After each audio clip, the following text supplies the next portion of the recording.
여기 어느 분이나 몇 분이나 이 이름을 알지 모르겠습니다. 김칠백 장로, 홍은옥 혹시 기억하신 분이 있습니까? 몇 분이나 되십니까? 김칠백, 예, 그 홍은옥, 예, 그 제 일곱째 동생입니다. 제가 구남매인데, 근데 이 교회 한국에 있을 적에 다니다가 미국 가서 미국 농무성에서 일하고, 그리고는 거기 은퇴한 다음 태국에서 선교 사업을 지금 감당하고 있습니다.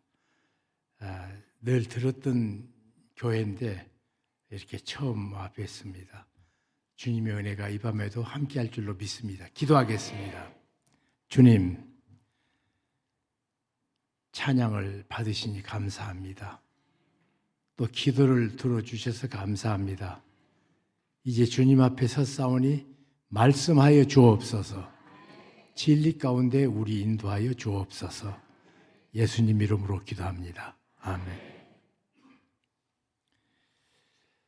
이 문제는 평생 많은 사람들에게 어떤 경우에 그 앞길 가로막는 장애도 되기도 하고, 어떤 경우에는 이 귀한 진리를 깨달아서 오히려 그 어려움 때문에 더 위대하고 영광스러운 일을 하나님께서 행하신 것을 경험하는 축복을 받기도 합니다. 예수님께서 어느 날 길을 걷습니다. 시각장애자를 만났습니다. 그때 옆에 한 사람이 질문합니다. 예수님, 이 사람이 시각장애된 것은 본인의 죄입니까? 그렇지 않으면 그 부모의 죄입니까? 이것은 우리가 인생살이 할 때마다 힘들고 어려우면 왜 내게 이런 일이 있습니까? 그 이유가 뭡니까? 하고 따져 묻습니다. 그래서 이것 때문에 고통하고 이것 때문에 몸부림치는 경우가 참 많습니다. 그런데 오늘 주님의 말씀은 그 말씀의 답을 주시지 않고 주께서 엉뚱하게 다른 말씀하십니다. 이 일은 본인의 죄도 그 부모의 죄도 아니다. 그러면 설명해 줘야 되는데 설명하지 않고, 그렇지만 지금 이 시각장애인 것을 통해서 하나님께서는 하나님의 놀라운 일을 행하신다. 오늘 찬송 불렀던 주가 일하시네, 주가 일하시네. 그 현장이 이들 앞에 펼쳐진다. 그것이 사실인가?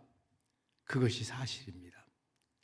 오늘은 제가 우리 가정의 간증 같은 얘기, 그리고 요즘 제가 중심으로 하고 있는 장애인 복지기관인 미랄복지, 그 일을 하면서 그 모든 일의 시작이 우리 가정의 어려움 때문에 시작됐습니다. 막내가 구남매, 막내죠. 9째예요. 저하고는 20살도 더 차이가 납니다. 3개월 만에 태어나서 소아마비로 자기 의지로 혼자 걸어서 사는 삶을 가질 수가 없게 됐습니다. 그때부터 저는 옆에서 소리는 이런 소리 듣습니다. 우리 아버지 어머니가 내 죄 때문이야, 내 죄 때문이야. 어렵고 힘들 때마다 그렇게 말씀하십니다. 그리고 눈앞에 또 보이는 것이 있습니다. 장애로 이 땅을 사는 것이 얼마나 힘들고 어려운가를 어릴 때부터 그 아이를 보면서 내 인생도 같이 자랐습니다. 대학교 들어갈 적에 제게 내 동생이 물었습니다. 오빠, 내가 어디 가서 무슨 공부를 해야 내가 직장 갖고 혼자 살 수 있겠는가.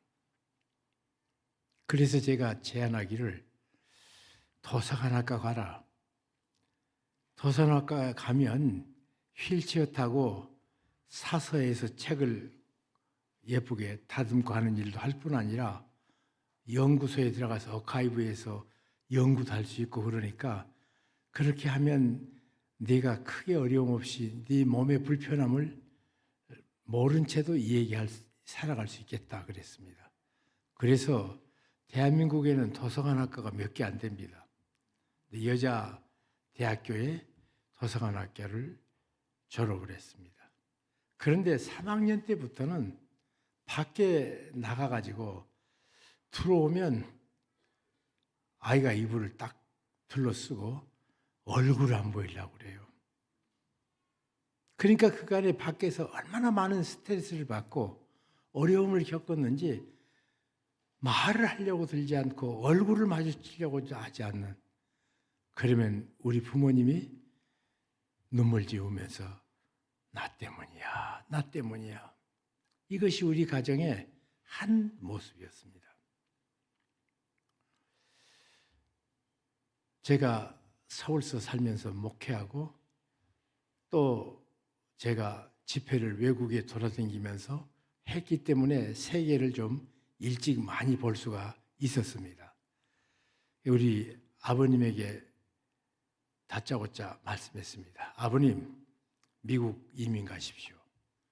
깜짝 놀라요. 야, 내가 70이 다 돼서 영어 한마디 못하는데 미국 가서 어떻게 산단 말이냐? 그래서 우리 막내 은선이를 위해서 가셔야겠습니다. 가면 무슨 일이냐? 그러니까 몸이 불편한 사람은 편리한 사회로 가야 문제가 많이 해결됩니다. 그래서 아버지가 바로 제 아래 동생이 미국 시민권자입니다. 근데 동생 시민권자니까 부모 초청이 가능합니다. 부모 초청 가능할 적에 미혼 자녀들을 또 초청이 가능합니다. 그렇게 하면 갈 수 있습니다. 아이에게 이거 이외에는 답이 없습니다. 한국에서는 얘가 생존만 하지 자기 삶이 없습니다. 강청을 했습니다. 열흘 후에 그래 수속해라. 그래서 미국으로 드디어 이민했습니다. 그때 사실은 세 딸이 밑에가 있었는데 홍은옥이, 홍은주, 홍은선 미혼 자녀로 돼갖고 같이 데리고 갔어요. 그런데 가자마자 이 아이가 미국 가서 영어도 배울 겸 몸부림치면서 어떻게 하면 내가 이 나라에서 온전하게 살 수 있을까 그러다가 하워드 유니버시티라고 워싱턴 DC 안에 있는 대학이 있습니다. 하버드하고 비슷하죠. 그런데 이것을 흑인들의 하버드라고 합니다. 왜냐하면 이번에 미국 여자 대통령 나온 사람도 하버드 출신이에요. 그 하워드 출신이에요. 마틴 루터 킹 갈 것 없이 미국의 흑인 지도자들은 다 거의 하워드 출신들입니다. 그 학교에서 누구든지 공부하고 싶으면 특별히 컴퓨터 사이언스를 지망하는 사람, 공부할 수 있는 능력이 된다고 치면 학교에서 장애 가진 사람에게는 풀 스칼라십 주겠다. 그 신청했는데 됐습니다. 돼서 거기서 다시 도서관학과 4년 다닌 것은 다시 뒤로 하고 컴퓨터 사이언스를 공부하기 시작했습니다. 졸업했습니다. 제가 미국에 있을 때인데 다른 데서 집회하고 있는데 아버지 사시는 곳에 전화하니까 야, 은선이가 말이야 미국 회사에 취직했다 그래요. 그래서 어떤 회사인데요? 그러니까 베일 회사라고. 여러분 베일이라는 말이 전화기를 베일이라고 그러죠. 그 베일 회사, 그 베일 회사 동부지구 그 회사의 컴퓨터 프로그래머로 취직이 됐대요. 옆에 있던 미국의 여러 친구들이 아니 벨 회사에 취업해서 다들 놀래요. 그래서 도대체 취직한 것을 왜 놀래냐? 그러니까 하는 말이 미국에서 당시에 월급을 제일 많이 받는 회사가 벨 회사예요. 두 번째가 IBM이라는 회사가 옛날에 컸죠. IBM. 그 IBM이 두 번째고 미국에서 베니핏이 한 사람이 회사에 있으면서 그 사람을 키워주기 위해서 도와주는 베니핏이라는 그 제도가 있습니다. 그것이 제일 풍성한 그런 회사래요. 아, 놀랍다고. 그래서 제가 갈 길을 바꿔서 집회 끝나자마자 아버님 집에 찾아갔습니다. 그리고 내 막내에게 야 은선아 너 공부 참 잘했구나 그러니까 오빠 내가 공부 잘해서 된 것이 아니에요 그래요. 그럼 뭘로 됐는데 그러니까 미국의 제도 때문에 그랬대요.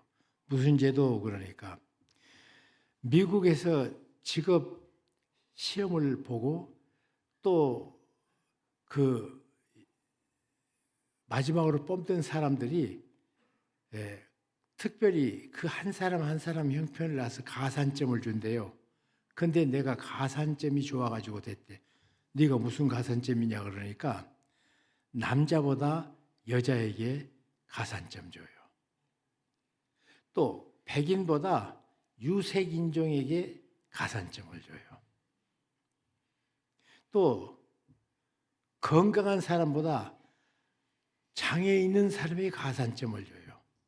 장애도 쉬운 장애보다 어려운 중증 장애에 또 가산점을 줘요. 그래서 자기가 됐다고 그래요. 제가 그 얘기 들으니까 야, 이것은 복음이나 만든 제도지 사람이 만들 수 없는 제도구나. 충격을 받았어요. 어떻게 이런 제도를 가질 수 있는가? 그러니까 뭐 3시 오든지 9시에 오든지 11시에 오든지 12시에 오든지 왔는데 똑같이 대우해 주신 하나님. 그 사람의 형편 따라 나중에는 똑같이 대우하니까 불평하지 않을 사람들이. 그런 현상을 이 성경에나 있는 그 놀라운 이상적인 사건이 내 누이 동생의 취업이 된 거 보고 굉장히 놀랐습니다. 그 회사에서 데리고 있다가 3년 되니까 더 공부해라 그래서 볼티모어라는 도시에 살았는데 거기에 존스 홉킨스라는 세계에서 제일 좋은 병원이 있고 의과대학이 있어요. 근데 그 의과대학 좋기 때문에 그 다른 몇 개 없는 과목도 그렇게 좋은 과목을 그 학교 가지고 있습니다. 컴퓨터 사이언스 거기 석사 공부를 또 그 회사에 시켜줬습니다. 정말 베니핏이 참 좋구나 이런 생각이 들더라고요. 그리고는 거기서 공부하면서 10년 만에 자기 갖출 것을 다 갖추고 풍성히 누리던 어느 날 은선이 내 동생이 내게 그래요. 오빠 내가 하나님의 은혜가 너무 감사해서 이대로 있을 수가 없대요. 주님 앞에 헌신하고 살아야겠대요. 그래서 아예 헌신해라. 너 월급 많으니까 지금 선교비 없어서 못 나간 사람에게 힘껏 선교비 줘라. 그러니까 그것도 하겠지만 자기는 몸으로 하고 싶대요. 야, 너 선교지가 얼마나 힘든데 너 불편한 몸 갖고 안 돼. 그런데 어느 날 사표 내고 나왔다고 그래요. 그 어디 갔냐 그러니까 위클립이라는 선교부에서 컴퓨터 프로그래머를 구해서 자기가 거기 응모했다고 그래요. 혹시 여기 번역 선교회 아시는 분 있습니까? 이 교회 선교사 파송한 중에 번역 선교 돕는 분이 있는지 모르겠습니다. 이 번역 선교는 이렇습니다. 좋은 학교 나와야 됩니다. 우선 그리고 4년제 대학을 나온 다음 신청을 하되 이 사람들이 2년 동안 언어학을 공부합니다. 언어학을 공부한 다음에 말은 있는데 문자가 없는 마을에 뛰어들어가서 그들과 함께 살면서 그들의 문화도 그들의 삶도 같이 나누고 그리고 그들의 말을 배워가지고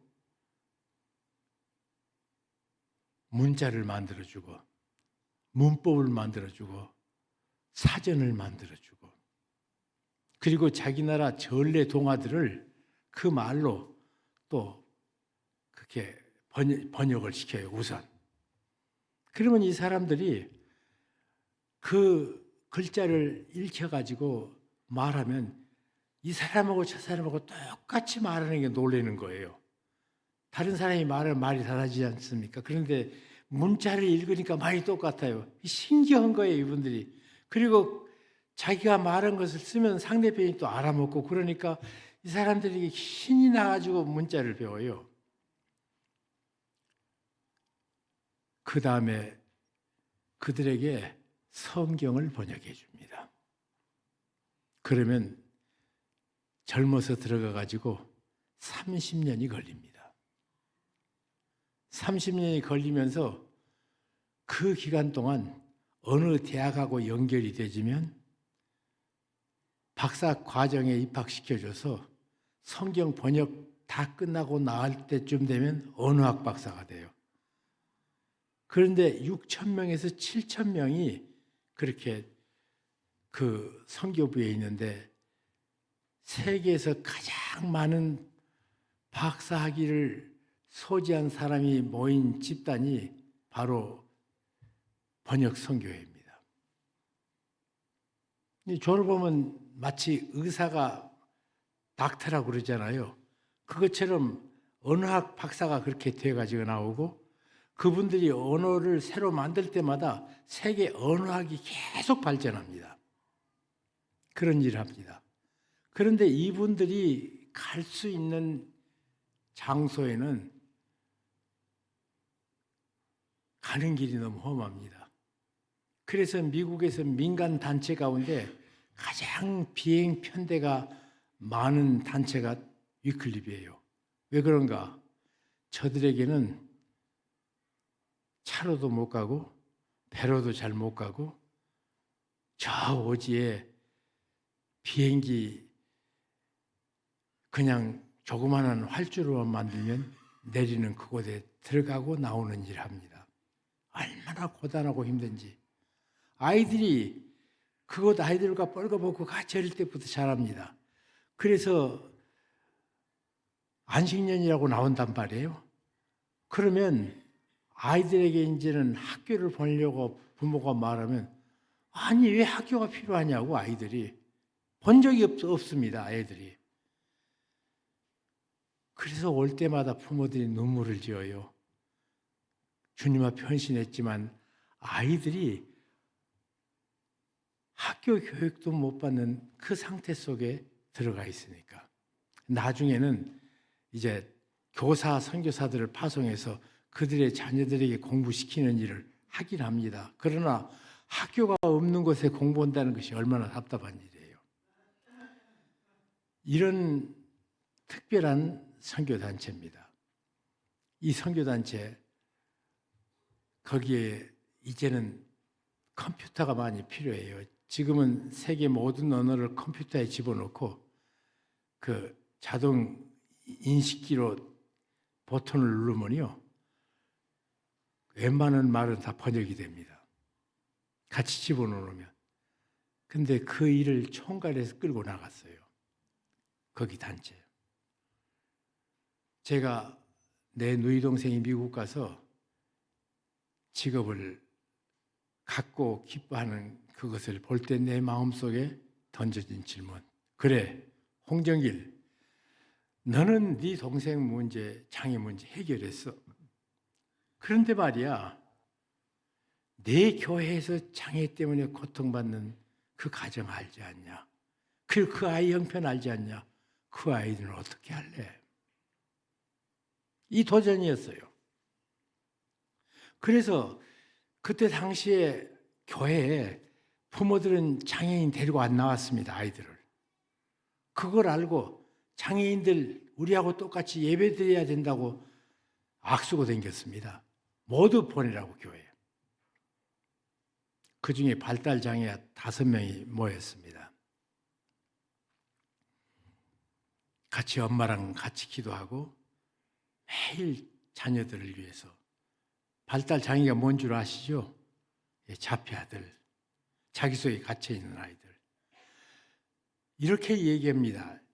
장애를 아는 사람들은 우리가 장애라는 것은 불편하다는 뜻인데 발달장애는 진짜 장애다. 왜냐하면 자기 속에 갇혀 있습니다. 부모가 목숨을 걸고 자기를 사랑해도 그 사랑을 느끼지 못합니다. 아니, 강아지도 살아가면 은혜를 아는데 엄마가 피가 솟구치는 고통으로 가슴을 부여잡고 기도하면서 그 아이의 생애를 위해서 노력하고 예수고 수고 권신하는데 아이는 아무것도 모릅니다. 고통 중에 고통입니다. 그래서 장애 중에 진짜 장애는 발달장애라고 그렇게 얘기합니다. 그런데 5 아이 중에 한 아이가 죽었습니다. 장례식 치릅니다. 화장터에서 발인해갖고 모든 순서를 끝내고 오는데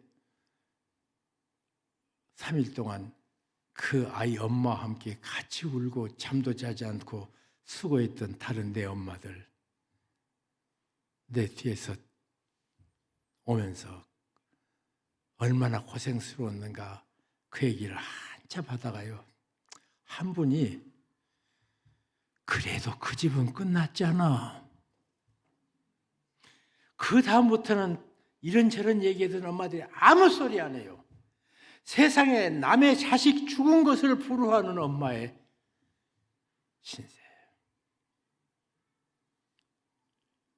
그리고 엄마들이 기도 시작하면서 내 죽기 1년 전에 내 아이 먼저 데려가라고. 세상에 부모가 누가 자기 자식을 자기 눈앞에서 죽게 해달라고 기도합니까? 그런데 발달장애아는 그렇게 할 수밖에 없어요. 그거의 최선입니다. 자기 없으면 그 아이를 누가 돌봐요?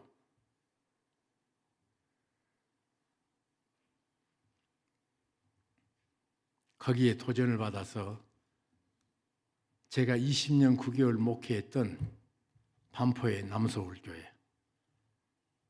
반포갑은 지금도 그래서 강남에 세 교회가 같이 친구로 잘 지냈습니다. 이동원 목사는 나중에 왔으니까 하용조 목사, 오늘리 교회, 또 서초동, 옥하늘 목사.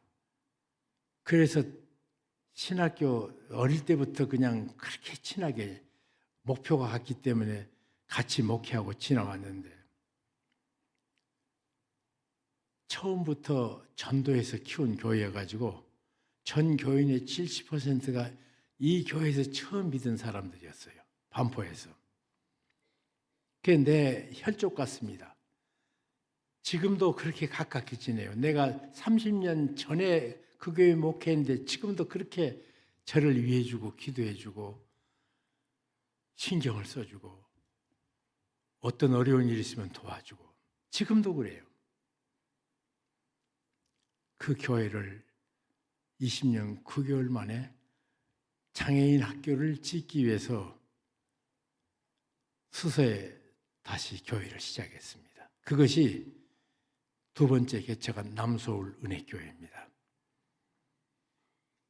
그 학교를 짓는 대신에 장애인 학교를 대신 짓자. 우리가 처음 개척한 곳이 중동고등학교였습니다.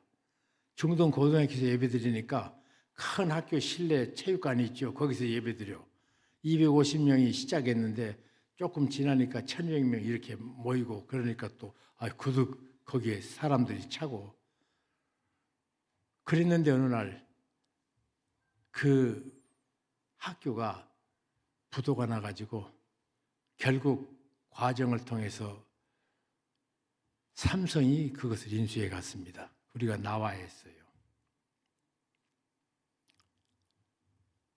그리고는 교회를 지으려고 할 적에 어떤 계기가 돼가지고 우리 예배당 짓지 말고 장애인 학교 지어서 장애 아이들을 가르치고 우리는 주일날 강당이나 체육관에서 예배드리고 그리고 학교는 운동장 크니까 앞으로 자동차 시대가 오는데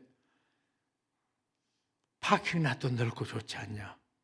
왜냐하면 중등학교에서 정말 좋더라고요. 칸칸이 막아지니까 성경 공부도 마음대로 학교 늘려줘서 할 수 있고 그리고 그 넓은 운동장에 차를 갖다가 대니까 널널하게 아무리 차가 많이 들어와도 문제가 없고 그래서 우리 장애인들을 위해서 주님 앞에 예배당 지어서 드리자고 예배당 짓는 대신에 발달장애 학교를 하나 짓자고 그때까지 서울 시내에 발달장애 학교가 없었습니다. 그런데 짓는데요. 얼마나 방해가 많든지요. 온 동네 사람들이 장애인 시설 들어오면 집값 떨어진다고 반대를 그렇게 많이 하더라고요. 안 될 줄 알았습니다. 그런데 저는 그때까지 내가 개척하면서 그 개척한 교회는 양승원 목사라고 내가 참 사랑하는 목사님이 있습니다. 그 목사가 교육학을 했기 때문에 장애인과 함께하면서 교육하는 교회 하나 했으면 좋겠다. 미국에서 성경 공부 제일 잘 가르치는 달라스 신학교 그리고 박사학위는 교육학 박사를 트리니티 신학교에서 기독교 교육학 박사를 그렇게 공부하고 있어서 이건 양승원 목사가 이 교회 계속 미국에서 나오면 시작하게 한다. 그리고 저는 갈 생각 안 했습니다. 그런데 너무 힘들고 어려우니까 안 지어질 것 같더라고요. 교회가, 이제 학교가. 그런데 하나님께서는 그 어려움 통해서 우리를 얼마나 크게 축복해 주셨는지. 어떤 때는 수요 기도에 동네 사람들이 모두 몰려와 가지고요. 저를 가운데 두고 수요 기도회 저녁 끝나고 나면 조금 어둠컴컴하잖아요. 여자들이 나를 발로 툭툭 차요. 그럼 우리 교인들이 싸우려고 들어요. 그래서 아니라고. 당신들이 싸우면 우리가 친다고. 모두 우리 성도들은 비켜달라고. 이분들이 하고 싶은 말 다 하고 싶은 짓은 다 해도 된다고. 그런 어려움을 모두 당했습니다. 그리고 나중에 재판을 만약 집값이 떨어지면 그 떨어진 집값을 보전해야 된다고 106억 손해배상 청구를 했습니다. 나는 평생 나는 재판장 앞에 안 갈 줄 알았더니요. 생각지도 않은 곳에 그냥 이러다가 못 짓겠구나.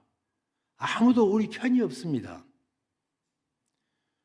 그런데 하나님 앞에 기도하는데 하나님께서 그러셔요. 네가 지금까지 선교하는 중심에 좋은 그래도 교회를 했는데 이제 새로 가는 장애인과 함께 예배하는 교회를 하는데 네가 내게 드릴 대가가 뭐냐? 뭘 네가 여기 헌신하고 투자하겠냐 그래요. 그래서 제가 한 거 있습니다. 뭘?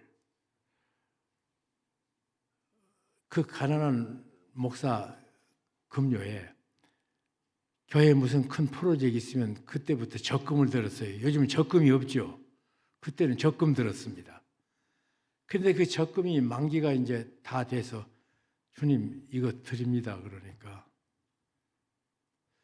그것이 다냐 그러셔요. 그래서 제가 주님 내가 무슨 것들을 모으지 않는 것 주님이 더 잘 아시지 않습니까? 그렇게 기도하는데 마음속에 내 의지와 상관없이 모아지는 것이 있더라고요. 뭡니까? 퇴직금이에요. 그거 생각을 해서 주님 알았습니다. 드립니다. 근데 퇴직은 언제 퇴직합니까? 직을 그만둬야 돼요. 나는 그때까지도 내가 이쪽으로 옮긴다는 생각하지 않았습니다.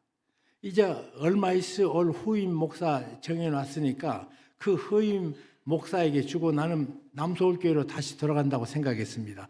왜냐하면 한 사람 한 사람을 위해서 지금도 제가 기억 남은 이름들이 엄청 많은 것이 3년 되는 날까지요. 우리 성도들 교족부를 가지고 새벽마다 가서 기도합니다. 한 8시, 9시까지 기도해요. 그래서 1구역 구역장 누구, 권찰 누구, 그러면 그 자식들 누구, 부모 계시면 누구 이렇게 해주면요. 나중에는 전 교인을요. 모든 이름을 교족부 안 보고 기도하게 됐습니다. 새벽마다 기도하니까. 그런데 내가 참 떠날 수 없다고 생각했던 것은 새벽마다 이름을 부르며 기도해서 내 기도 없이 우리 성도들 하루를 시작시키지 않겠다고 결심했던 그 사람들 하나하나가 생각나서 떠난다는 건 상상을 못했습니다. 그런데 내가 퇴직금 드린다니까요. 그래버렸다고요. 그래서 할 수 없이 주님 알았습니다. 그리고 퇴직에서 옮기니까 순풍에 돛단 듯 일이 돼가더라고요. 하나님께서 그때 일하시더라고요. 내가 이렇게 말해야 되죠. 하나님, 내가 나쁜 일 했습니까? 당신이 원해서 여기에 발달 장애아들 당신 사랑을 전하기 위해서 학교를 짓는데 왜 이런 어려움 당해야 됩니까? 내가 이유를 모르니까 밤낮 기도가 그거였어요. 그런데 주님 알았습니다. 그리고 내드리기로 작정한 그 다음에 길이 열려서 승승장구하는데 재판이 끝났습니다. 우리를 건축 시작하려고 할 때마다 달라들어서 덤벼들었던 동네 사람 재판에 졌습니다. 졌을 뿐 아니라 이 장애학교를 짓는데 방해하는 사람들은 즉결 구속시킨다. 그리고는 서울 5대 신문에요. 그 변론 그 판사의 판결 요지가 다 써졌습니다. 이제까지 판결 요지가 다 나온 건 그거 하나라고 그래요. 이웃에게 어려움을 그렇게 매몰차게 멸시하는 것은 사람을 할 짓 아니라고 준엄하게 판사가 판결 냈더라고요. 그분은 예수 믿는 사람도 아닙니다. 또 저하고는 전혀 모르는 사람이에요. 그런데 그때 한 가지 놀라운 사실은 장애인들이 개축할 적에 보통 개축은 가능한데 허가가 필요한 개축할 적에는 허가를 안 내줘요. 관공서에서. 주변 사람들이 반대하니까. 정축 안 되죠. 그러니까. 정축 안 되는 것뿐만 아니라 건축을 신축한다는 건 말도 안 돼. 그것이 한 250개가 있었습니다. 저희가 있을 때까지 서럽게 눈물만 흘렸던 250개 전국의 장애인 시설들이 우리가 나가서 장애인 시설들을 방해하는 사람은 직결 처분한다. 그리고 즉시 구속한다. 그러니까 250개가 한꺼번에 모두 해결받았습니다. 우리가 고통스러웠습니다. 힘들었습니다. 왜 이런 억울한 누명을 쓰고 여자들이 꼬집기도 하고 발길로 차기도 하고 그 모든 것을 다 겪었는데 왜 이래야 됩니까? 그랬는데 250배 축복 주시려고 얼마나 기뻤는지요. 얼마나 기뻤는지. 그래서 우리가 그 학교를 개교했습니다. 유치부에 들어옵니다. 그리고 초등학교 6학년, 중학교 1학년, 고등학교 3학년, 고등학교 3학년 13년을 데리고 있었습니다. 문제는 졸업식 하는데요. 얼마나 슬퍼하는지. 졸업식 하는데.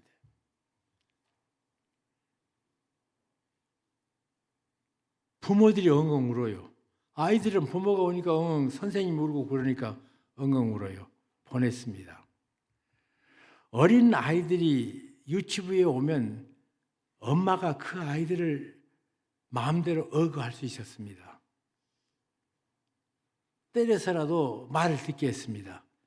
그런데 여기서 13년 커놓으니까 18, 20살이 되는데 자기 아빠보다 더 큽니다. 힘도 세고.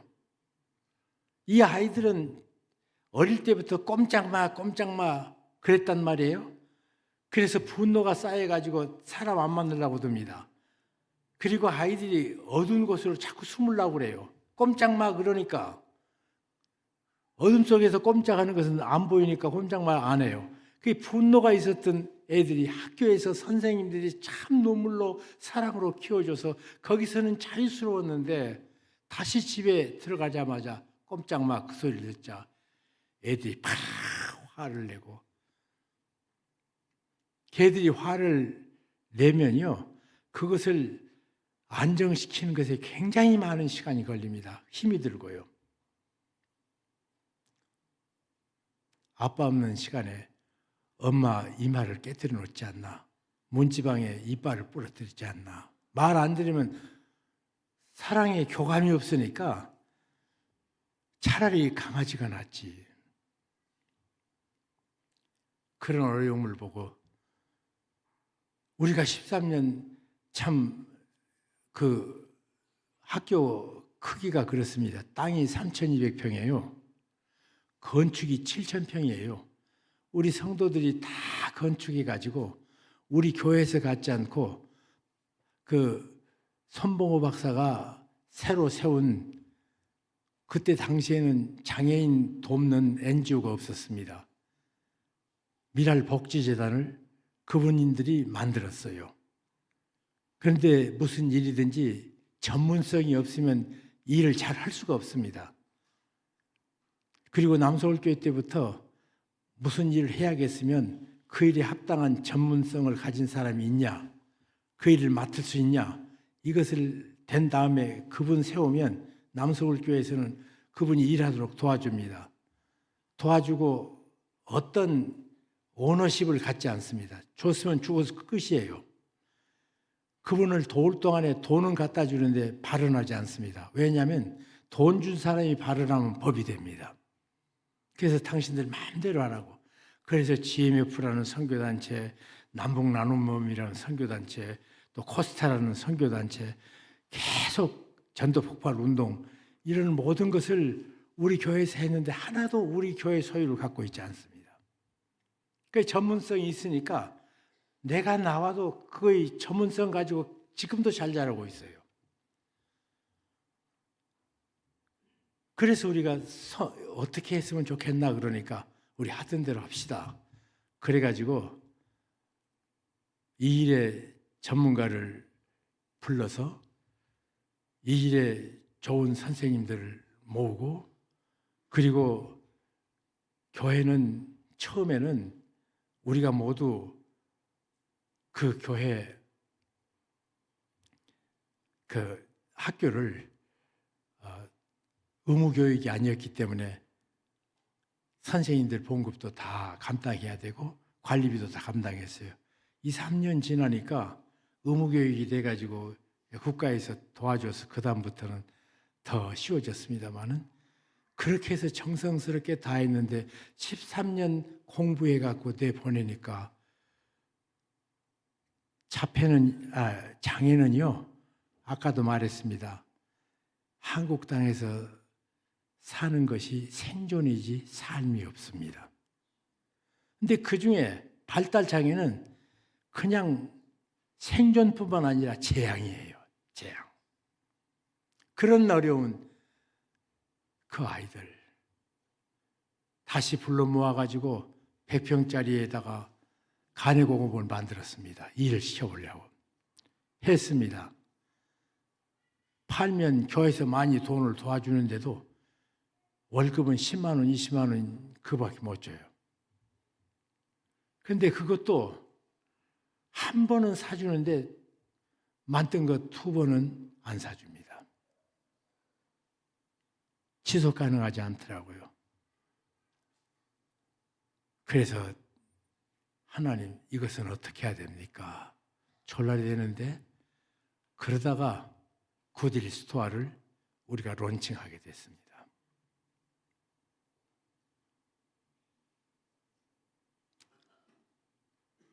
그 다음에 그 아이들 지금 430명 고용했습니다. 4대 보험, 최저임금 주고 보너스 주고 그렇습니다. 또 아이들에게 국내 여행을 시키다가 지금은 외국 여행을 같이 해요. 전체가 돌아가면서 450명. 애들이 또 외국 갔다 온 걸 알더라고요. 그렇게 좋아해요, 또. 그리고 그 중에 누가 도 가져간 사람이 없잖아요, 그 아이들한테. 1,000만 원 모읍니다. 1,000만 원은 뭐 1년이면 모아요. 그러면 거기다가 정부에서 1억짜리 원룸을 줘요. 그래서 집을 나가서 아이들이 한두 명이 사니까 죄다 또 돈 모은다고 야단이에요, 지금.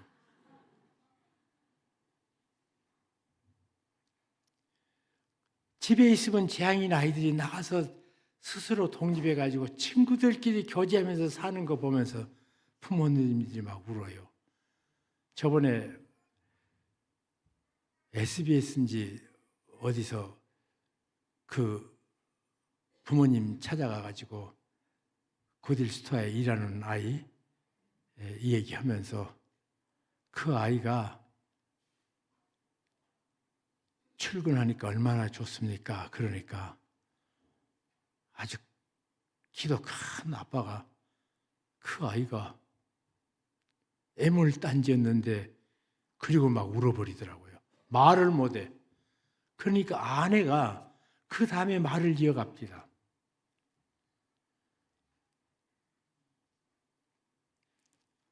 그것이 여러분 가까이 여기서도 지금 취업해 있잖아요. 그 가정은 말로 없이 행복해 합니다. 그래도 문제는 또 있습니다. 어떤 문제가 있는가? 글쎄 말이에요. 얘들이 뭐 하나 꼽히면 그거 꼭 가져야 돼요. 핸드폰 하나 보는데 핸드폰 모습이 다르면 그것도 사 하여튼. 사지 말라고 그래도 사고 싶으면 우리 말 안 듣고 사와요. 그 해 핸드폰이 4개, 5개, 그 무슨 필요가 있어요? 근데 이런 것을 어떻게 지도해야 될지 아직 저희 잘 모릅니다.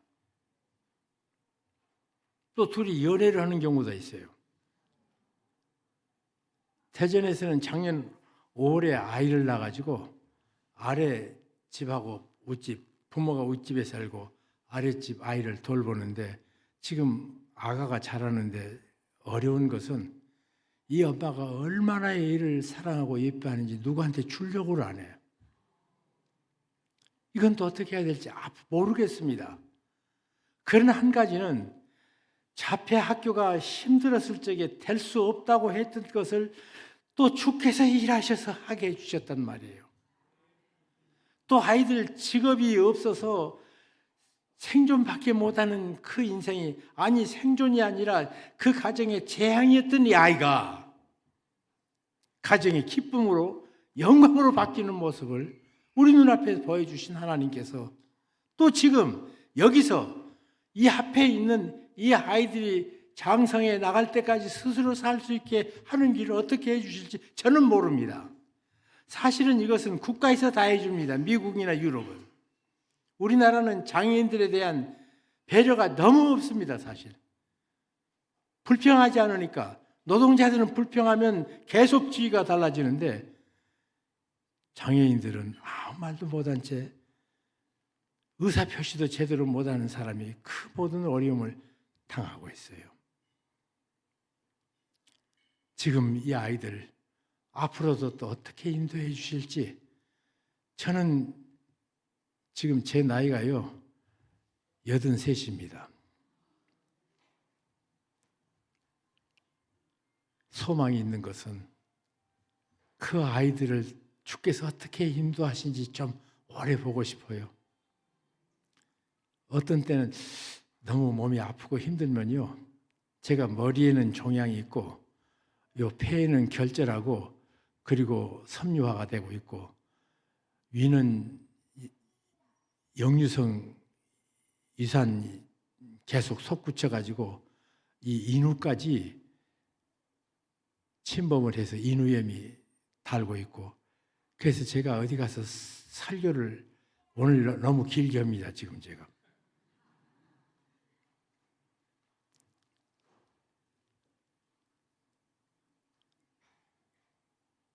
그래서 주님 이제 내 일이 다 끝났는데 말씀 증거는 끝났잖아요. 주님.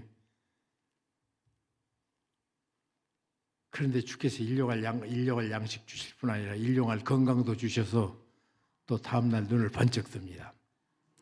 그러면서 이 아이들이 그 어려움을 사람으로는 지금 해결 방법이 없는데 주께서 또 어떻게 해결해 주실까 저는 굉장히 기대합니다. 소망에 불탑니다.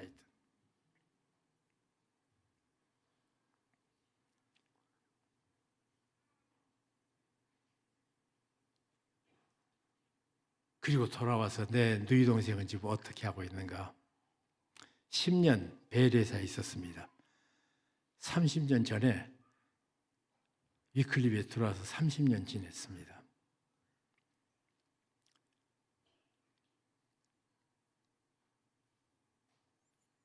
(70년) 동안 위클립 작년 70주년이었습니다. 70년 동안 6,000명, 7,000명이 계속 돌아갔으니까 몇만 명이 지나갔어요. 몇만 명의 박사들이 우글거리는 집단이에요. 그런데 거기서 국제이사 5인 위원 중에 하나입니다. 이번에 총재를 뽑는데 6 위원 중에 하나가 됐더라고요. 그런데 지금은 너무 몸이 아파가지고 이번에 이 로잔 위클립 대표로 와야 되는데 아파서 못 옵니다. 혈압이 너무 불확정해가지고 그래서 내가 너 쉬면서 해라 그러니까 오빠 나는 내 몸의 한계를 알아. 장애를 가지면 보통 사람 수명의 반이야. 나는 시간이 없어. 다른 말은 다 해도 나보고 쉬라는 말 하지 않았으면 좋겠어. 목숨 걸고 그래요. 그리고 작년에 70주년에 명예의 전당을 처음으로 만들었습니다. 그 많은 사람 가운데 50명 뽑는데 50명 중에 하나로 위클립 명예의 전당에 헌액이 되어 있습니다. 걔가 그렇게 크게 쓰졌다, 많이 쓰졌다, 유명해졌다. 세계 선교학회에서는 유명합니다. 그것을 자랑하려는 것이 아니라 하나님께 사시면 이 땅에서 생존밖에 못하는 존재가 하나님께서 사용하시면 그를 계속해서 키우셔가지고 어떻게 그런 놀라운 일을 많이 했는지 오파로서도 목사인 오파로서도 한국에서는 가장 일을 많이 한 목사 몇 사람 중에 하나라고 사람들이 그럽니다. 나는 내가 얼마나 이런지 모릅니다. 내가 부끄러워요. 여러분, 제가 지금 장애만 갖고 얘기했습니다. 여러분 인생 살면서 나는 왜 이러는가? 그런 문제들이 한두 개는 다 가지고 있습니다. 그 이유를 몰라서 잠을 못 잔 채 몸부림치며 기도할 때가 있을 겁니다. 하나님께서는 그 이유 다 설명하지 않습니다. 그러나 거기서 하나님께서는 하시는 놀라운 일을 펼치십니다. 내가 발달장애 학교를 섬기면서 지금까지 하나님 하신 일을 보는 즐거움으로 삽니다. 굿일을 또 다시 시작해서 생존밖에 못하는 아이들을 펄펄 뛰는 아이들로 자라는 현장을 하나님께서 하시는 일을 봅니다. 그 중에 또 하나님께서 어떻게 그 아이들 더 멋지고 아름답게 걸작으로 키워주실지 기대해 봅니다. 사람으로 아니지만 하나님은 아십니다. 오늘 찬송 부르신 분, 주께서 일하시네. 현장을 만드십시오. 주님의 놀라운 은혜가 성남 제1교회 성도들의 가정 위에 개인 위에 내가 그 이유는 다 알지 못하지만 여기까지 쫓아오셔서 내가 몸부림치고 절망하는 그 자리까지 쫓아오셔서 당신이 나를 향해 통해 하시고 싶은 일을 펼치시는 그 하나님 손을 붙잡으십시다. 믿음으로 나가십시다. 기도하겠습니다. 오늘 이 밤 마지막 귀한 성회입니다. 참으로 여러분이 오늘 이 밤에 기도해야 될 제목이 있다고 생각합니다. 주님, 나는 왜 이거가 전부고 이래야 됩니까? 절망하는 부분들이 있고 탄식하는 부분들이 있습니다. 그것을 내놓으십시오. 그것을 주님 앞에 내놓으십시오. 여러분이 예수 믿는다는 것은 예수님의 임마누엘을 믿는 것입니다. 나와 함께 하시는 주님이십니다. 그리고 내가 나를 걱정하는 것보다 주님은 나를 더 걱정하십니다. 그 걱정하시는 주님, 걱정만 하시는 것뿐만 아니라 내가 상상 못할 내 계획을 넘어선 전능하신 하나님의 지혜의 계획을 내 인생 속에 펼치시기를 기뻐하십니다. 그 하나님 앞에 나오십시다. 아프면 아프다고 울면서 나와도 됩니다. 고통스러우면 고통스럽다고 외마디 소리 질러도 됩니다. 주님, 내가 이 일은 도무지 이해가 안 됩니다. 어째 내가 이 어려운 것을 당해야 됩니까? 그것들을 오늘 이 밤에 주님 앞에 내놓으십시다. 주께서 여러분 생애를 위해서 일하시는 우리 주님의 손길을 믿음으로 만나는 축복의 놀라운 자리가 될 줄로 믿습니다. 기도하겠습니다.